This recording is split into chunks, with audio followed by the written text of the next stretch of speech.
on there. I don't know why it does that weird box thing. Like it did last time. Alright, we're going to do this.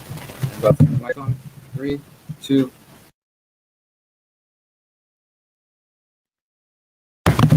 Alright, I think now we're live. Welcome to Freethinker Radio 90.1 KPFT Houston. Thank you guys for listening. What's going on, guys? We got an interesting show that we're calling Bill Gates, Economic Collapse, and what was the third one? You made it up. Something positive. No, positive. Death panels and economic collapse. Oh, the positive death panels. Oh, we left Bill Gates out. And Bill Gates. So we got That's why it turned positive. All of that today here on Freethinker Radio. Of course, we broadcast this once a week, usually Tuesday night, sometimes Wednesday, but tonight is Monday. We're doing it here on Monday. But you are probably listening if you're on KPFT on Friday afternoon, where we broadcast every Friday on 90.1 KPFT Houston, and we're thankful for the opportunity to do so. We're also live right now on Facebook, on the Houston Freethinkers Facebook, Freethinker Radio, the Conscious Distance, Derrick Bros page, and YouTube. So thanks to everybody who's tuned in wherever you're watching. We do appreciate that. Let's go ahead and just jump into it. I know we've got lots of stories, and maybe we can actually get through most of them today. Yeah, let's get into the local. We got news at the HPDs. A narcotics officer with HPD was relieved of duty last week as part of an internal investigation by the department. Can you believe it? They're letting one of theirs go. A spokesman said that Juan Martinez was relieved of duty July 16th. He worked for the department for over 10 years. Houston Police Chief Art Acevedo would not elaborate on the nature of the investigation. Or why do you think that is? But he did say the officer is the subject of a proactive internal investigation. Have you known them to be proactive very often? This may be a new term. Acevedo said in a written statement, upon completeness of the investigation, we will release our findings and the action taken by the department. HPD's narcotic division has come under scrutiny since the January 2019 raid at home on Harding Street that led to the death of 2 people who lived at the home and wounding 4 officers. Gerald Goins, who was a member of the division at the time of the raid, is accused of lying on an affidavit used to obtain a warrant for the raid. He has been charged with murder. Stephen Bryant, who was also a member of the division at the time, along with 4 other officers, have also been charged in connection with the raid. Harris County DA Kim Ogg said prosecutors are reviewing more than 14,000 cases involving HPD's narcotics division. So do we have any? What's the latest update on the Tuttle case? I mean, I know we saw Goins they were still finding more cases he involved. They're overturning certain cases, but do we know anything about when his trial begins or anything like that? I don't know. I mean, that's a new article, and they're just saying he's charged with murder. So, yeah, and allegedly falsifying documents and such. On one hand, I get that because I get it in the sense that it's typical procedure that they're like, there's an ongoing investigation. We're not going to tell you anything about it. If the guy was fired and there was no investigation and they still refuse to say why, I think that would be shady. But at the same time, this could just be a way to keep us from really asking questions, right? They say there's an internal investigation. Maybe that lasts a year, 2 years, 3 years. By that point, nobody's even asking questions. And then they just kind of conclude, well, we finished our investigation. And the public never finds out what this guy is accused of, which to me, knowing everything that you've covered over the years, involving HPD, involving school cops and all kinds of others, this could be something really disturbing. If it led to the guy actually getting fired and he's involved in narcotics, and we know that HPD is involved in planting evidence on people, I think it's pretty disturbing. I mean, there's a recent article, so it hasn't, even though it's been over a year and a half since the massacre, murder, whatever you want to say. They wanted to call it a botched drug raid for a long time. If you think about that, that's a botched drug raid. Take the adjective away, and it's just a drug raid, right? And that's a whole different way that most people would feel about that than to know that that an officer basically created fraudulent documents and initiated this. I was going to say, because you asked, Derrick, I haven't looked into it in a little while, but there is just a recent Washington Post article from yesterday. So, I mean, Houston's still making national news on this. So if you're in Houston, you didn't know about it, or if you didn't know about the Tuttles, you might want to check into them. Just another recent victim. And this is a situation where these people are just at home. Yep, killed in their own house. I wish I from bad information. I mean, they weren't out half drunk or anything. They were just at home. I still wish we could get more.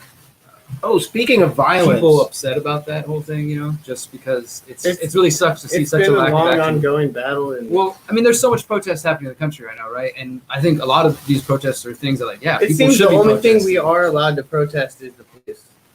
Yeah, if you're going to protest the police, Houston's got plenty of violent cops. It's a stories to long talk history. about, It's really sad. And I think Yeah. it's across multi demographics. So I think it might be something that could unify, people that really care about freedom and growing. So I do think that it's it's sort of a spark in caring about getting the authoritarian boot off people, no matter which way you came at the conversation of police violence. I think that if you've come to this conversation, the number one thing you need to do, in my opinion, is to look at how broad and how depth and by what varied means police violence occurs. Because it's not all the same. It's not all like in a protest or a knee on a neck, as we pointed out here with the Tubbles. Sometimes systemic individuals have been with the force for dozens of years that have been doing this over and over. I mean, there's cops This on person's on NYPD. for 10 years, right? You're talking about Coins? Yeah, he's been an officer for a long time, but even there's cases, and I'm sure again the comment we've got somebody from online saying you can extrapolate this story to every police department around the nation. I would tend to agree because I've seen investigations, by mainstream press. There are officers on the NYPD right now who are making $100,000 a year who have been accused of rape, who've been accused of just roughing people up, beating them up, and these are people who you see the pictures of these cops, they look like they're on steroids or something, and so the point is cops do get away with a lot of injustices, and the overall atmosphere in the country I think is justified. And I just hope and wish that more people see that. As much as I agree, and I think it's important for people to stop and see that Black and Brown lives matter, and just how different communities are affected by it, that we shouldn't only base our protests based on the person who is affected skin color, which unfortunately, just to be honest, sometimes it seems that way from just seeing how things go. And that's why I say, that's one of the things you quickly learn as you dig into, the history of police violence. Yes, it's used as an excuse. Being an officer, that's like you say, they could, they have immunity, so they can do things with impunity. So the thing about it is, if they're racist, they get away with more racist behavior. If they're on the take, like we've heard of some cops here in Houston driving drug lords around with drugs in their HPD car. So if they're on the take making money in criminal activity, then you see different victims. You just have to remember that they're just people. Yeah, exactly. They're just all people. kinds of There's- motivations and given There's power. good people, there's bad people, and unfortunately, positions of power just tend to attract people who are interested in, abusing it. And we'd like to think that everybody is Spider-Man, but that's not really the case. I want to move to the next story, guys. You're listening to Freethinker Radio here in 90.1 KPFT Houston and Conscious Resistance. This is a Houston-specific story, but it also affects you wherever you're at because there are other trials taking place, guys. This kind of gets into a lot of what we're going to talk about. We're going to mention Bill Gates a little bit later. We're going to talk about some death panels with Johnny. Micah's got some economic collapse, but of course, COVID news, vaccine news. It's kind of related today. Phase 3 trials have started all around the country in different spots, including in Houston. And if you're seeing on screen, we're looking at an article that says Houstonians can receive up to $2,000 to help with the third phase of COVID-19 vaccine testing. And just a couple of points about this. There's a website now set up for Houstonians if you want to get more information about this. I'm not going to give out the website. If you really want to get information, I'm sure it's widely available. But I thought it was interesting that on the front page of this website, it's all about Houston and COVID-19. It says in big letters, only a vaccine can end this pandemic. And so that's, again, the messaging that we've been talking about. And I want to remind the listeners, because the trials that are starting today are with a company called Moderna, Inc. And we've talked about them before. Called that. Yeah, so the guy, Moncef Slaoui, who is the head of Operation Warp Speed, he was appointed there by Donald Trump. He's a former executive with vaccine manufacturer GlaxoSmithKline. He also sat on the board of Moderna, was working with the company that is, the leading company for these trials, until he was appointed vaccine czar by Trump, and then he stepped aside after people made a big deal about it. We should also mention that, yes, Moderna has been funded by the Bill and Melinda Gates Foundation. And then I found this up when I was just kind of posting about this, that just last week it was announced that this vaccine czar that we're discussing here, Moncef Slaoui, that his financial records are going to be allowed to be kept secret. Now, he's not a private individual anymore. He's somebody who's working for the government after being the top executive at GlaxoSmithKline and now being a vaccine czar. So this is pretty interesting, Micah. The Health and Human Services Department Inspector General decided that Moncef Slaoui, former pharmaceutical executive, who is now the head of Operation Warp Speed, does not have to disclose or divest from his investments. So not only does he not have to tell us where he's invested, but he doesn't have to get rid of any of them either. So obviously the decisions he makes in these investments we have no idea about, he stands to profit and benefit. So, okay, big deal. He stepped off of Moderna's board, but I'm sure he's still holding stock in them. And, we're probably going to see. In what world is that not a conflict of interest? I don't understand how people could, at the highest levels just have that be so blatant, and then nobody's even asking questions, and we're still saying it's the only solution is the one that benefits, monetarily, quite obviously monetarily benefits somebody like that. I mean, there's so many examples though of this, that are just isn't he's as the vaccine czar, he's the one choosing which vaccine our country is going to buy. Correct? I mean, clearly he has a big role to play. I don't want to know about the specifics, but I would guess so, that because Donald Trump appointed him to be the head of Operation Warp Speed, which is the initiative he launched to create a COVID-19 vaccine and to do it faster than any other that we've ever seen. And so he is the head of that. So he is corporatism in an individual. And point blank. It doesn't. He is both the government and the private investor. He's both the government and the private party. He is emblematic of fascism, basically. If you think about what fascism is as a form of government. Well, I just found this article. We don't even have to guess, right? So the previous article says that he doesn't have to tell us about his investments, nor does he have to divest. And this one is from back in May when he was first appointed, and it was reported that he has $10 million in Moderna in stock. So yeah, just $10 million. He resigned from the board, but he still holds $10 million in stock options. And now, as the head of Operation Warp Speed, Moderna is the leading candidate for a COVID-19 vaccine, moving into phase 3 trials where they're telling people they'll pay them $2,000 to take the shot. And take the shot. I mean, it's really mind-numbing to me, Micah and Johnny. Where are the Occupy Wall Street people? Where are the fiscal conservatives that care about government out of control and spending all this money? Where are the people that care about corporate malfeasance and care about all these issues that are so right in front of us, and we're just freaking fighting over every other issue? Perhaps some of the Occupy people are worried about face masks and quarantining, and perhaps some of the others are worried that there's rioting and Black Lives Matter is going to kill them or something. I don't know. You see these total extreme points of view that I've really never seen anybody holding being put up in the feed, in the social consciousness, as if there's this antithesis, the people that are posting it of these extreme positions that I'm talking about. That, I almost feel like that's how the left and right passes for it, see each other. And maybe this is a little bit of a going off for a moment, but I think we've gone so far left that our right is left. Seriously. We're all backwards. It's all about government control. There's nothing it's about just the interesting individual. The way that they've connected different issues that seemingly didn't have anything to do with each other, but in a way are convenient for canceling each other out, because in a way now you're getting labeled.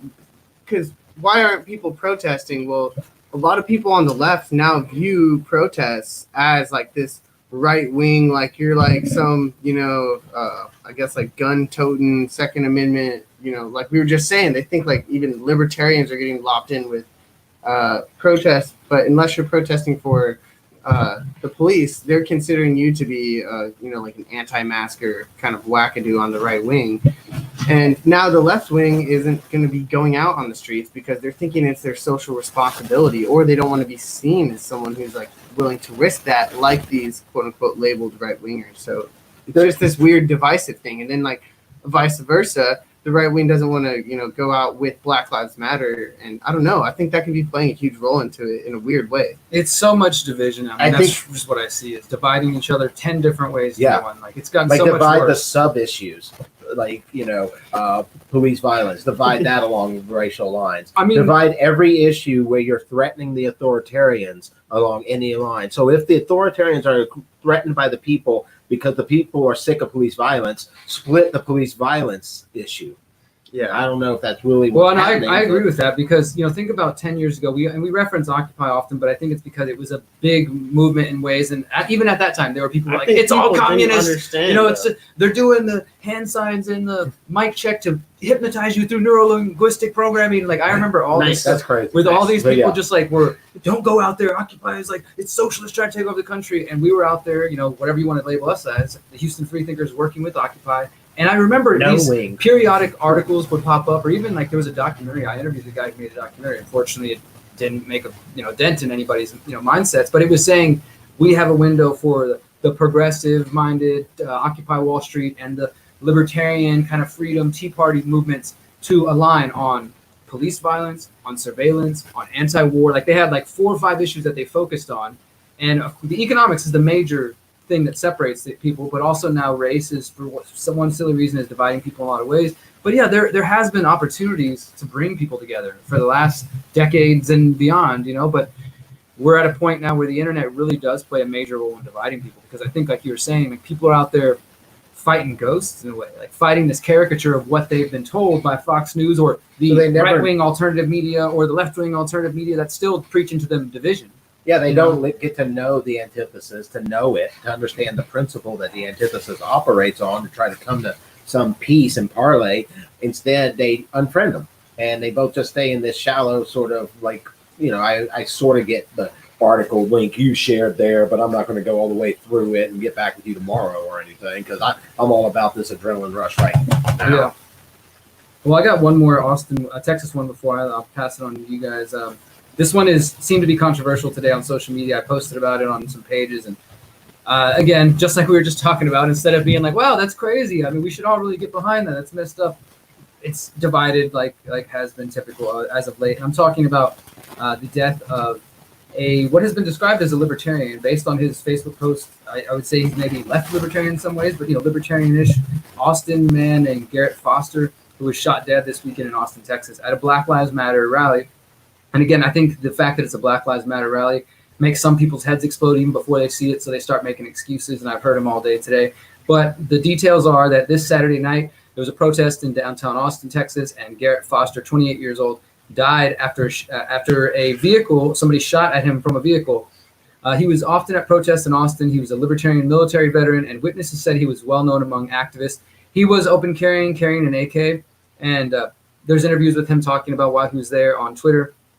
And his mother said that he was shot while he was with his fiance, a quadruple amputee who was in a wheelchair. Police have not yet, I don't think this has changed, they haven't publicly identified who the person was that was behind the shooting.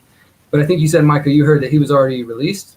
Yeah, the Austin police released the man who says he shot the protester. Garrett Foster, 28, was the guy who died, right? Yeah.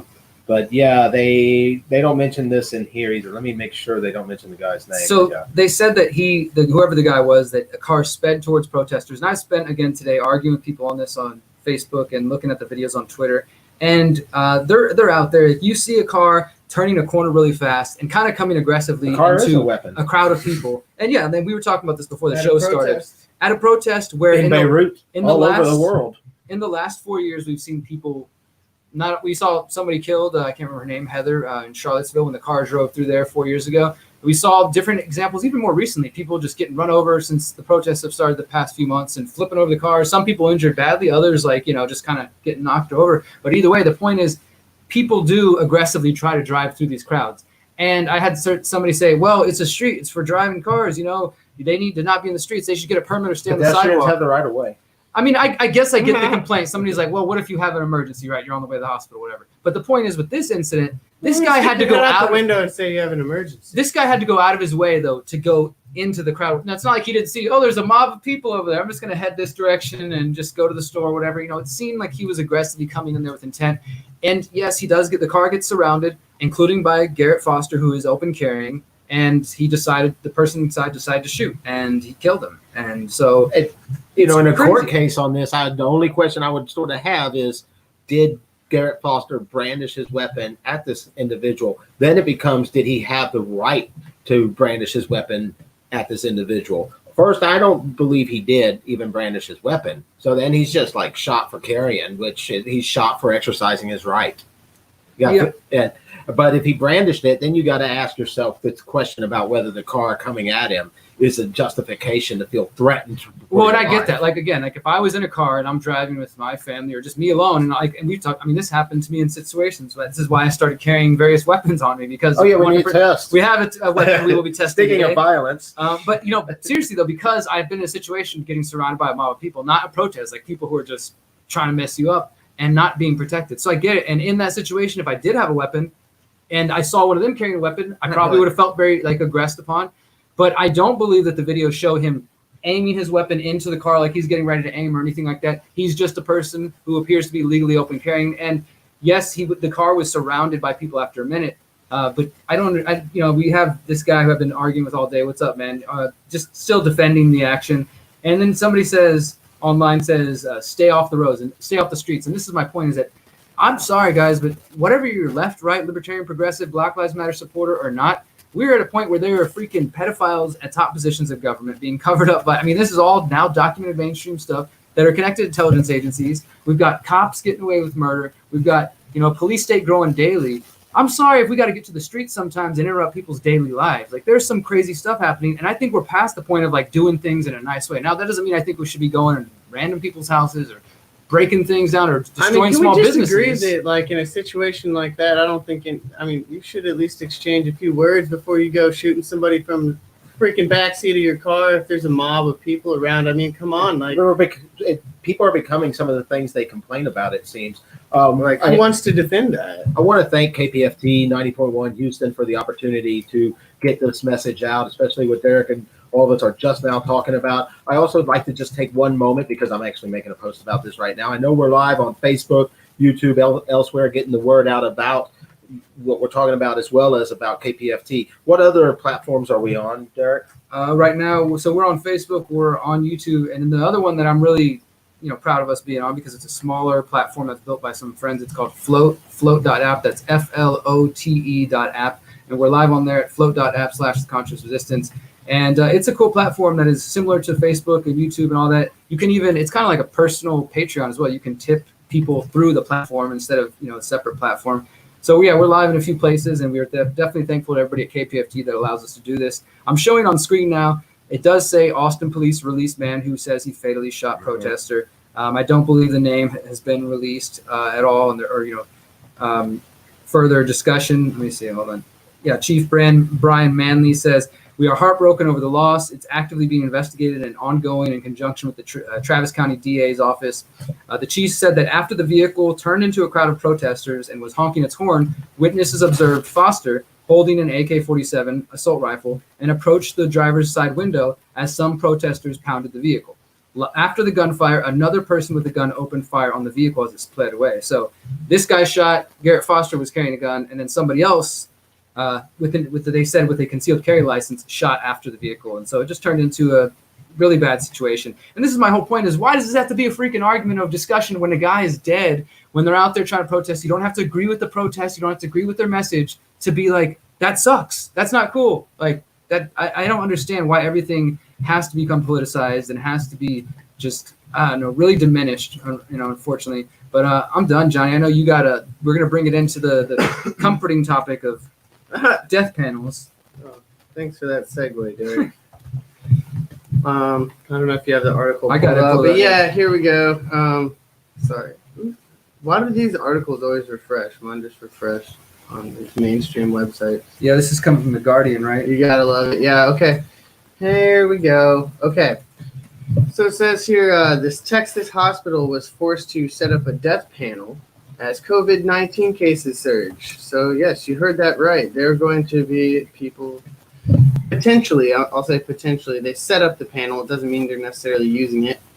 But it says here, surge in coronavirus cases in rural Texas has forced one hospital to set up, quote, death panels to decide which patients it can save and which ones will be sent home to die.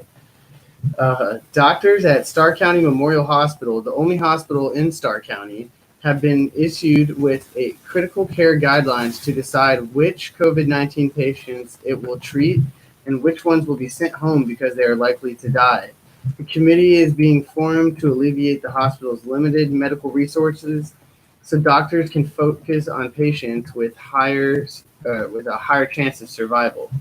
So here their numbers. So their numbers as of right now, they have 1,769 confirmed cases and only 17 confirmed fatalities. It said there are 33 fatalities pending, so see which way that goes. But I went ahead and did some of the math, so that was only about at the 17 fatalities, it's 0.009% of death rate for them. So it's not even a 1% death rate, but I guess their hospitals could easily be overwhelmed in a rural area. We were all just talking about this just being a little bit strange. You said it was 0.009%.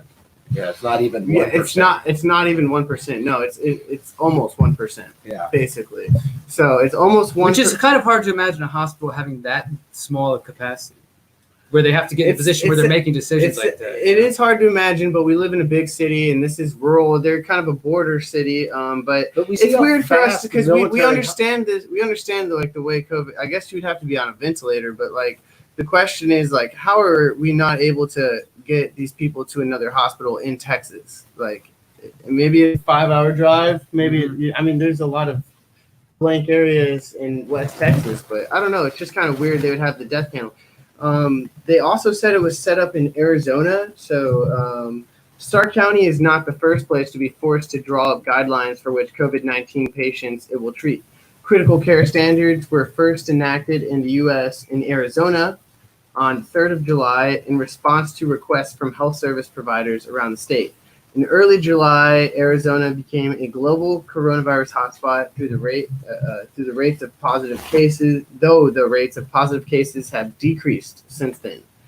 So, I mean, and here's a quote saying they're pretty much not using it.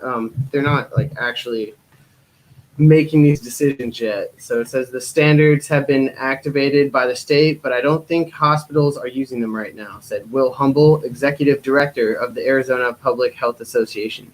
At present, hospitals transfer coronavirus patients to different facilities to avoid capacity issues, which is what we were kind of assuming that would be a more likely route, considering the death rates and considering, the type of care that some of these patients need. So I don't know. What do you guys think about that? What do you think about the idea of a death panel in general? Because that's been something more of like, I guess, would be akin to... People would call that a right-wing conspiracy theory. And it has been dismissed for a long time since the Obama period, because when Obamacare first passed, that's what people were saying. I thought death panels would be left wing because free Medicare would end up saying like, "Is this person worth the money?" The idea that that's a death penalty. That's why I'm even surprised that the Guardian would even put that in the actual title. Because look, I'm looking at an old school, Alex Jones prison planning article from 10 years ago, where they're talking about Bill Gates talking about this. And this is what I'm saying. The kind of fringe conspiracy theorists have been saying like, hey, they're going to get to the point where they start, deciding who lives and who dies and who gets what care. And now we're here in the Trump administration. Sent home to die. Where the words basically, they said who will be sent home to go ahead and go home and die. You can be with your family. You can give up now.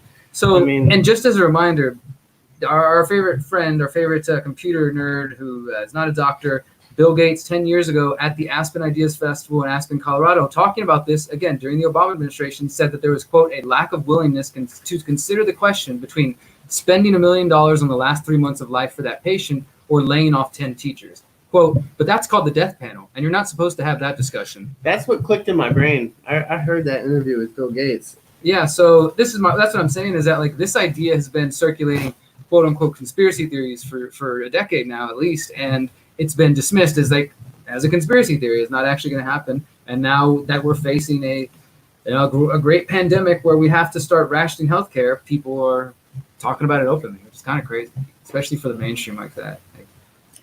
I mean, could you imagine the stress of that job? It's like, all right, here's old man Jenkins. Well, he likes to go bowling, but this guy's more of a member of the community. Like, who are you to decide? I think it sounds like I guess like the other problem is like you would say it's the capitalist problem of like, oh well, whoever has the most money gets to stay alive. Is how some hospitals would probably handle that, in my opinion. It could be. You could just pay the death panel like, hey, my grandpa's trying to hang on. Or, let me just play that argument for a second. It would go something like this. Because of the flaws of capitalism, there is, inherent income inequality. And I think there is some truth in some pieces of this. And that income inequality means that person who's sick and poor might not even be able to go to the hospital in the first place. But if they get to the hospital, even if they were offering life-saving care, they probably couldn't afford it. And somebody with money could then say, hey, like, look, I know you're trying to say you want to send my grandma home, but here's money. Here's a donation to the hospital's new wing. Help her live, whatever. Even if the best thing they can do, or at least the best thing they're doing, is putting a freaking ventilator down people's throats and killing them anyways. But, and this is a good comment here. Somebody says your social credit score will decide. And I think that is probably Forgot we're on the radio. But yeah, I think that's probably a very realistic scenario to see in the coming years. Social credit score, and I think it's outlandish to believe that we can't take care of the numbers that we're seeing. As Johnny put out, is less than 1%.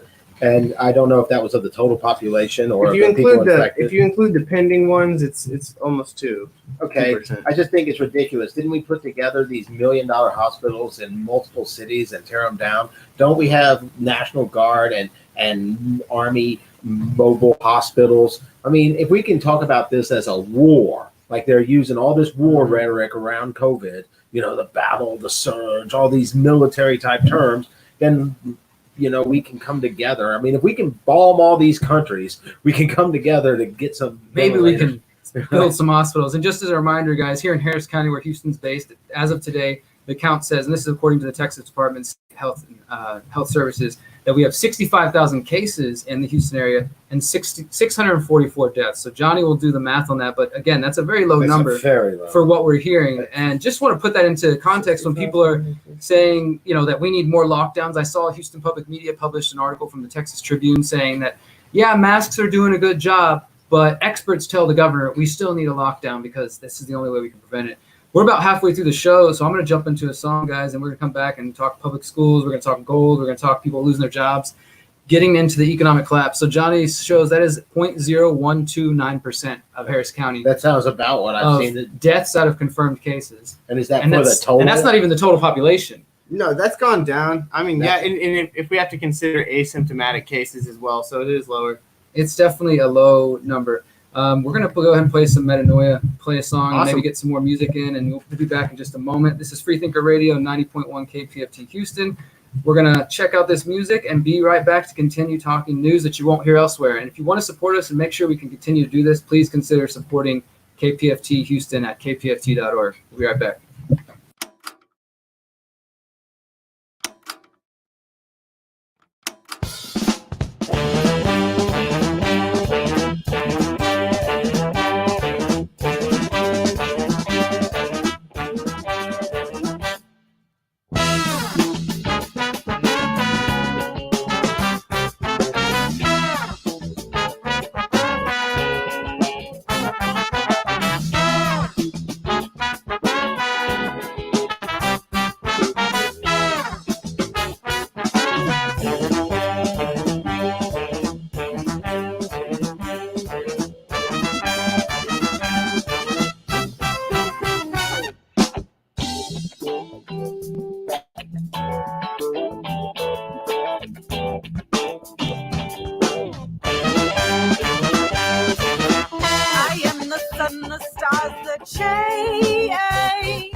Inspire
Here, I'm bringing you guys back on.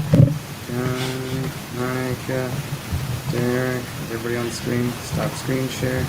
All right, and Metanoia, awesome. I'm always glad to share good music here on KPFT Houston, and I hope that the audience enjoys some of the music that we share, but doesn't just stop there, writes the song down, whatever it takes to be able to find their way back, because most of these acts have a lot more music.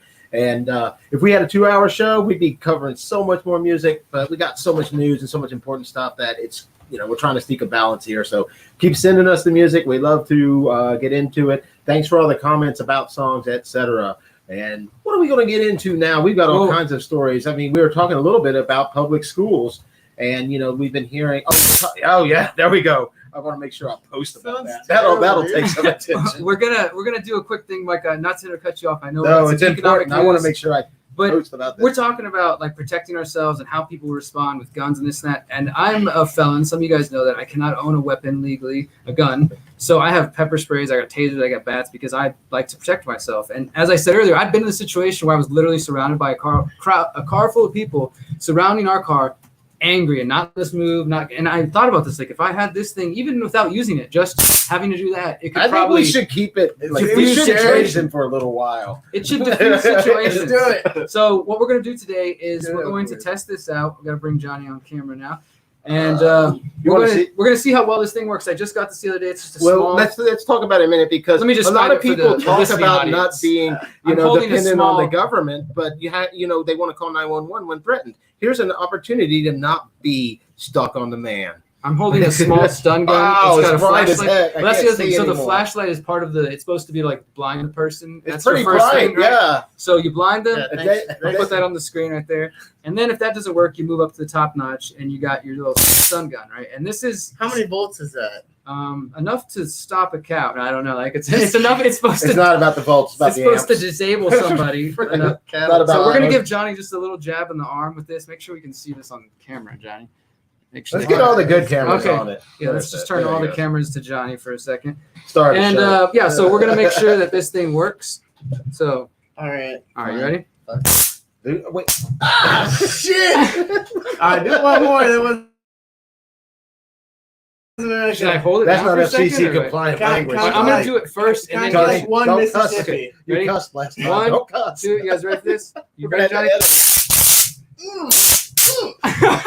You all right? I don't know, man. I think I can still beat you up. You're like, come at Do you feel more motivated? I don't know. I mean, yeah, that definitely hurts. I would recommend get someone in the face with that, because I think if you're, I'm not gonna get you. I think if you get them like the rib cage or something, what do you think? Like that would probably slow down. I definitely could not use your arms this are arm. thicker. Like I could not use this arm during the time of that, but that was just funny. All right, so look, we're just talking about protecting yourselves, and you got to know if your tools work. So maybe next week we'll pepper spray each other. We'll see what happens. Not volunteering, but Micah is trying to get me tased for longer. Let's get into this stories. I know you got some economic news, because the title of today's show is Death Panels, which Johnny just talked about, and economic collapse, which we've been covering and Micah's always covering, is an ongoing process that has only been hastened by COVID-19. So let's get into it. For sure, or disguised behind COVID-19. Well, everybody's talking about how we got to open the schools, what's going to happen, and all the rippling effects. I know about a month and a half ago, we covered how much more infrastructure costs were going to be in the school systems due to so much I guess, screen time for students. But yeah, so I was curious about private schools too. What were they doing? And this article is from the Washington Post recently, but it's a view. As public schools go all virtual in fall, parents eye private schools that say they will keep their campuses open. So I think that'll already probably set off some people, right? Valerie Kent wants to return to work full time. Kent, the mother of a rising third grade son, scaled back her hours to part-time at an international nonprofit organization in April so she could guide her son through his daily 4 hours of remote learning lessons at his DC public school. She thinks this is a pivotal time in her career and fears what being a part-time employee will mean for her professionally. So she is taking a gamble for the fall. She is pulling her son out of the beloved public elementary school and putting him in a private school that, for now, says its campus buildings will be open full-time for in-person learning in September. Kent says she realizes that she's making a bet and that she may end up in the same situation as she is at the public school, all virtual learning from home. But she said she expects that private schools will eventually be able to switch to in-person learning quicker than public schools. That's something to think about, making it worthwhile gamble for her. If they do close, I am back to square one, she said.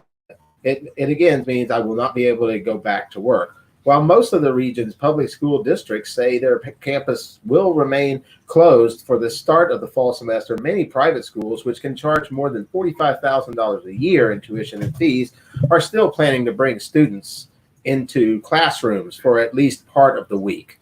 It's a situation that could exacerbate existing inequalities, with wealthier students attending classes in person at private schools and everyone else using public schools' distance learning, which left many students behind in their academics. The fact that these private schools may offer some in-class instruction has fueled an uptick in enrollment inquiries from families who can afford to make the switch.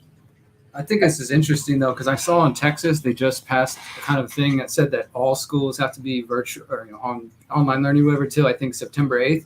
And they included in the order private schools, but the only thing that was excluded were private religious schools because, they don't want to try to get into the battle of telling religious institutions what to do, at least in this instance. So I think probably most schools will be virtual one way or the other. But I think, like you said, it's interesting to think that maybe private schools would come back sooner than a public school. Yeah, and further down in the article, I'm skipping a lot of it, but we are looking at private options. One Fairfax County Public Schools parent wrote. So there's, obviously more than a few people digging into this. This other individual said private schools are better equipped for in-person learning. Their campuses are typically bigger and class sizes are already smaller, sometimes just 12 students in a class before the pandemic, allowing students to keep better distance during the school day. So yeah, it's something I thought we, at least take a moment to get into, but we got a lot more. I want to add to that just real quick before you jump up, Mike. I saw this one from just a couple months back. I'll just read the headline. Schools turn to surveillance technology to prevent COVID-19 spread. Administrators hope tracking beacons will identify where students congregate and who should be isolated if someone contracts coronavirus. All this digital push, part of 5G, part of what the World Economic Forum is calling the fourth industrial revolution, was all being talked about before COVID-19. And as with the economic stuff, as with nearly every area, it's all just being propelled forward, or like you said, maybe disguised under the kind of cover of, it's because of COVID. Yeah, I mean, it sure is convenient. One thing I did kind of want to bring up, it's a little bit of a tangent. I was trying to find it just now. I couldn't find the numbers because the search bars are all difficult. But I've been seeing a lot of memes and misinformation saying, applying if this many kids go back to school and the COVID death rate is 2%, then this many kids are going to die potentially. Mm-hmm. And I just kind of wanted to clarify that, if you do go on the website and you do find those numbers, that 97% of the people that are dying from this are over the age of 75. And when you get down to under 18, the percentage is so far away. It's 0.00004 or something like that. So it's the death rate doesn't translate the same for kids going back to school. And I just saw crazy amounts of misinformation. I just want to throw that out there. Word.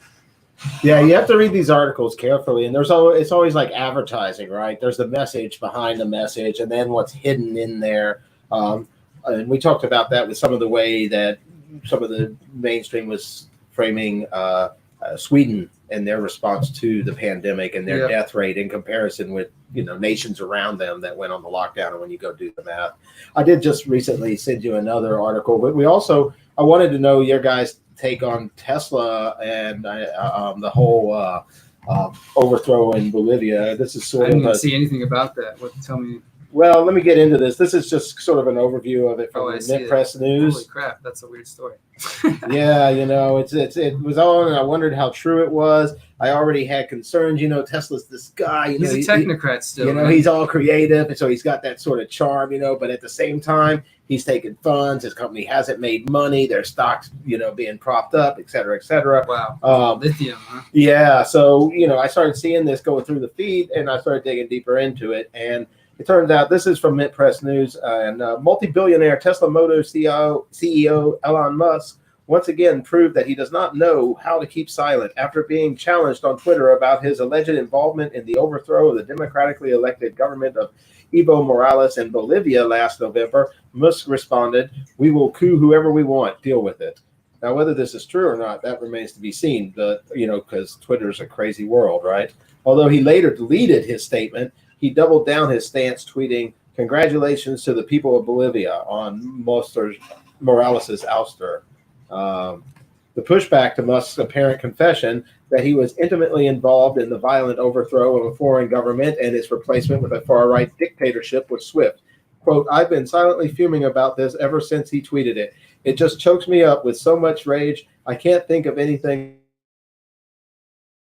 to say about it. I write for a living, and I'm still completely without words for this," wrote independent journalist Caitlin Johnstone. "All oligarchies are composed of trash, but there does seem to be something special about this one," said writer Justin Potter, assistant editor of the Gray Zone. Ben Norton agreed, tweeting, "The fascist Bolivian coup dictatorship has already invited billionaire imperialist Elon Musk to exploit the country's lithium reserves.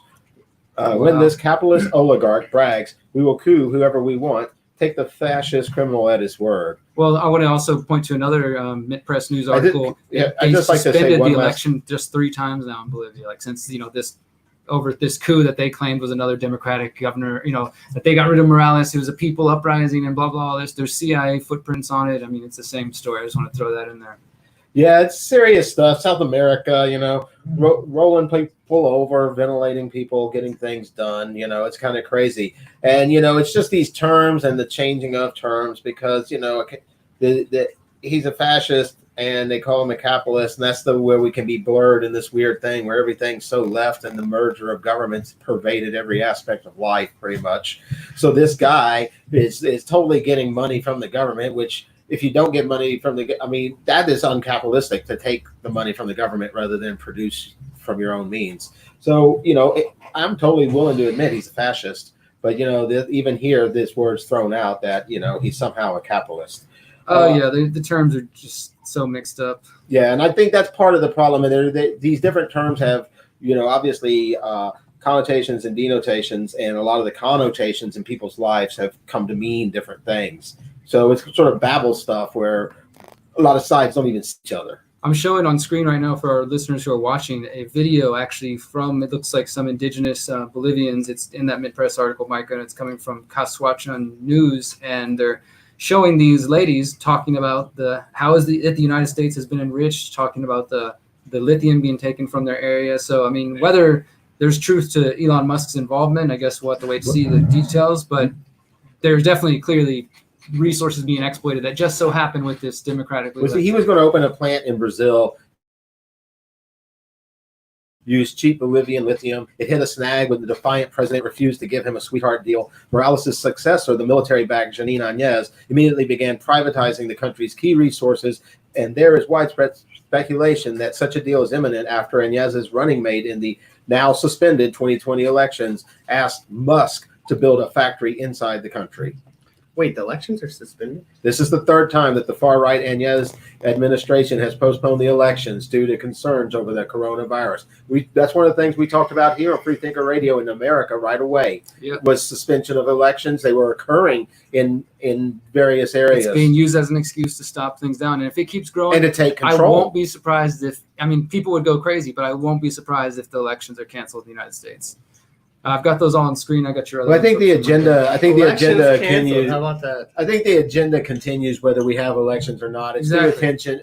too necessary to make us all I'd think say it everything's continues okay. even more. Exactly. You're I right. mean, if it, Yeah, because look, they're even more validated. Look, the people, they just got a don't mandate even worry to do about all it. this stuff, right? But That's what we hear. if these people don't get a chance to believe their vote is going to get rid of Trump, they will probably freak out. And I really don't have much else, but I do want to point out in the economic news, gold has been closing at record highs 2 days in a row. Silver's been like really curving up. These are as worries about the dollar and the economy mount. This here is from Business Insider, kind of a more mainstream source.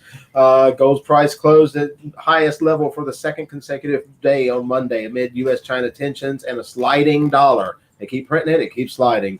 The precious metal closed up 1.8% at $1,931 per ounce. Remember, this metal went from 35 an ounce in 1933 to this. That's how much your dollar slipped.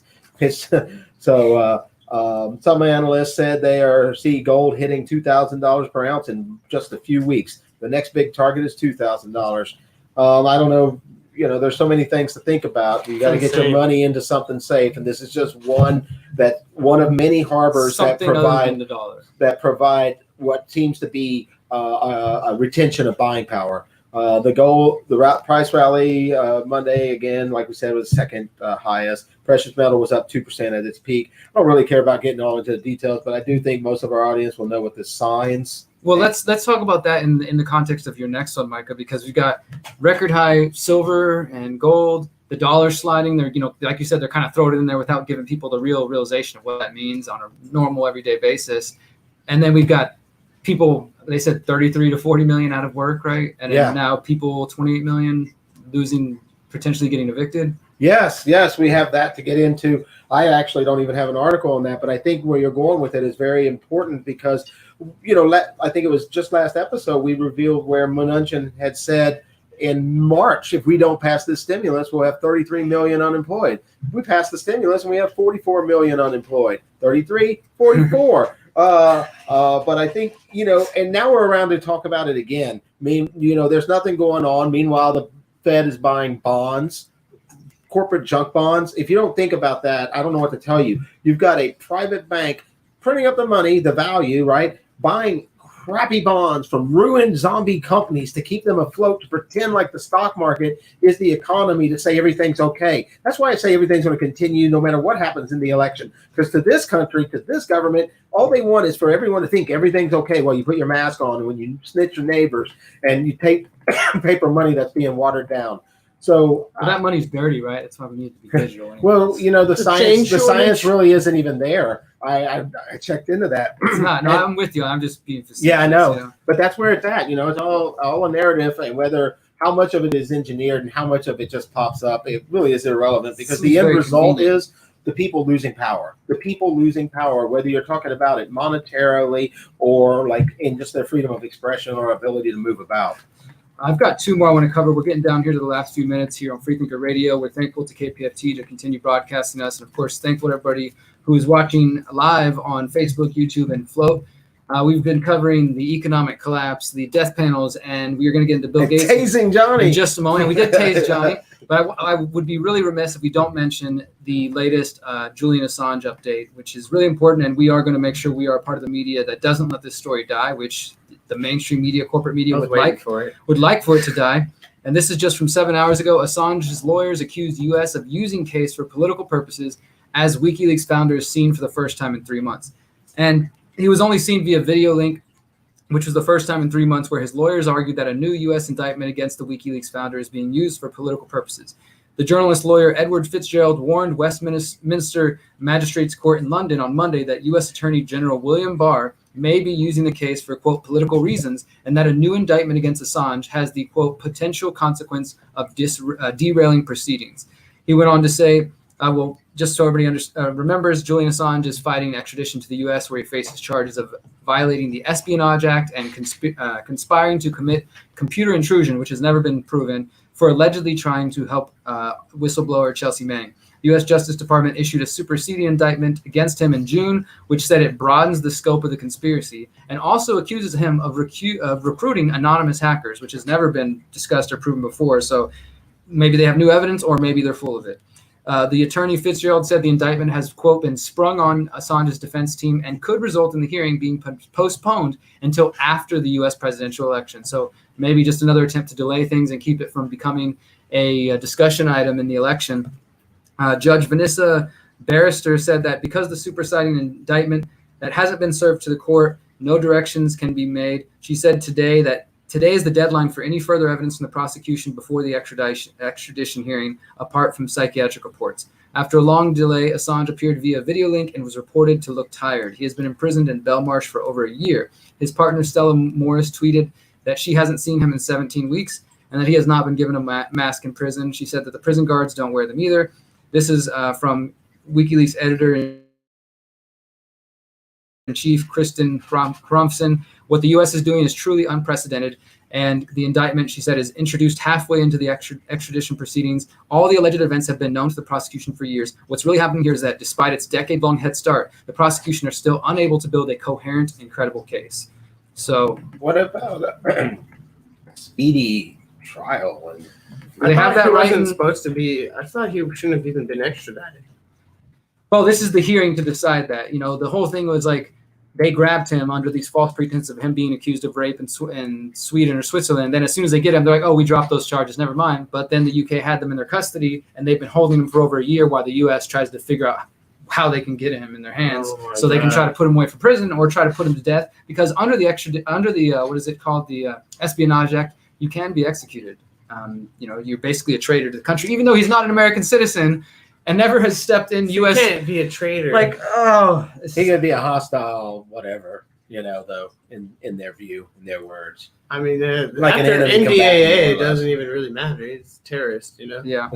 Last thing I'm going to mention here, guys, besides that, is we are announcing another day of action for those who are interested. August 8th, it's 2 Saturdays away, Expose Bill Gates Day. After success we had back in June, where we got some mainstream coverage, and it was trending all day on Twitter and other platforms. We are doing it again, and it's myself, it's Freethinker Radio, it's a lot of other independent media platforms basically saying, hey, if you're concerned about Bill Gates and his variety of actions and his agenda and what he represents, then get involved in some way, post things online, use the hashtag Expose Bill Gates. Other people have said, hey, don't forget about his wife. There's a really good book written called Target Africa about how Melinda Gates has played a role there and how that led to the deaths and injury of lots of African children. Video. And yeah, we could end with that video. And yeah, so August 8th, Saturday, August 8th, here in Houston, we'll be doing something, we'll organize something. Wherever you're at, organize something. Go to theconsciousresistance.com/Bill Gates, and it's got flyers, it's got all the info you need, it's got some details. And the goal, too, is to make this a thing once a month, every second Saturday until the end of the new normal, because Bill Gates has recently is now saying that schools should be canceled till fall 2021. That there should be more lockdowns. I wonder what he thinks about rock shows. And that, yeah, I'm sure he's like, those no kids, rock and roll ever again. Fun is outlawed. Those punk rockers can't be going out and playing their music and getting sweaty. He's also calling for multiple doses of the vaccine. So yeah, wherever you're at, Expose Bill Gates Day, Saturday, August 8th. We'll talk about some more next week on Freethinker Radio, and I think we're going to leave it there. I will end with this video that I put together for Expose Bill Gates Day, and you guys can check that out and hear it in his own words. And it's got a little bit of creepy music in the background too, so you can enjoy that. But I think it sets the mood more clearly. All right, cool. Anything else, guys, before we get out of here? Be a good person. Have fun. Yeah, have fun. Try to be productive and whatever that means to you. And thanks, everybody, for the support. It means the world to us. I think it means something to KPFT, too. And I think each one of you doing this and being engaged in the dialogue means something to changing the world. So thank you for being part of our little hour. All right, man. We'll see you guys next week. Peace. The side effects for the Moderna vaccine sound concerning. We looked. After the second dose, at least 80% of participants experienced a systemic side effect, ranging from severe chills to fevers. Well, the FDA, not being pressured, will look hard at that. The FDA is the gold standard of regulators, and their current guidance on this, if they stick with that, is very, very appropriate. And you know, the side effects were not super severe. That is, it didn't cause permanent health problems for the things there. Moderna did have to go with a fairly high dose, and so we will need a lot of people to be willing to take the vaccine to stop the transmission. Do you want a vaccine so that you can implant microchips into people? No, there's no connection between any of these vaccines and any tracking type thing at all. I don't know where that came from. And yet the idea that, we get accused of creating, chips or the virus, I think we just need to get the truth out there. We just need to get the truth out there. We just need to get the truth out there. Join us on August 8th, 2020 for the second National Expose Bill Gates Day of Action. After our first successful Expose Bill Gates Day in June 13th, we are now back for another day of action. We are calling for activists all around the world to join us as we hit the streets, post on social media, organize events, host documentary screenings, and spread the truth about Bill Gates' control agenda. Remember, our goal is to use the hashtag #ExposeBillGates, expose Melinda Gates, expose the predator class, to reveal the truth about Bill Gates' vaccine agenda, his technocratic agenda, and his control agenda for humanity. Please join us on August 8th and every second Saturday of every month until the end of the new normal. For more information, visit theconsciousresistance.com/Bill Gates.